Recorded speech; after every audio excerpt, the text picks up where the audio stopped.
কবরে রাখার পর প্রথম রাতে আপনার সাথে কি হবে জানেন? হাদিসে আছে 3টা ঘটনা ঘটে যা দুনিয়ার কেউ দেখে না। 90% মানুষ এই 3টা রহস্য জানে না।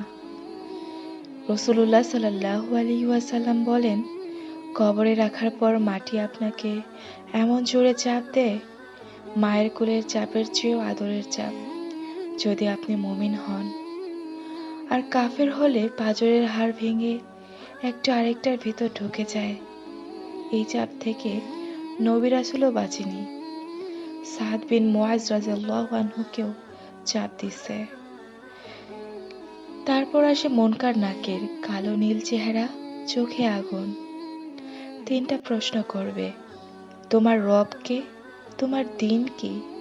এই লোকটাকে রাসূলুল্লাহ সাল্লাল্লাহু আলাইহি সাল্লামকে দেখিয়ে জিজ্ঞেস করবে। মুমিন হলে জবাব মুখ থেকে ফুলের মতো বের হবে, আর গুনাহগার হলে হায় হায় আমি কিছু জানি না বলবে, আর হাতুড়ির বাড়ি পড়বে। প্রশ্নের উত্তর দিতে পারলে কবরের দেয়ালে একটা জানালা খুলে যাবে। ওই জানালা দিয়ে জান্নাতের বাতাস, জান্নাতের বিছানা দেখতে পারবে। কিয়ামত পর্যন্ত আপনি ঘুমিয়ে যাবেন। ঘুমাও নববধূর মতো, বলবে ফেরেশতারা। আর যদি না পারেন প্রশ্নের উত্তর দিতে, জাহান্নামের একটি গর্ত খুলে যাবে। সাপ, বিচ্ছু, আগুনের তাপ, কিয়ামত পর্যন্ত আযাব।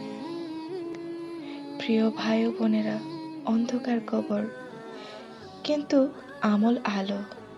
আজ রাতে 2 রাকাত তওবার নামাজ পড়েন। কাল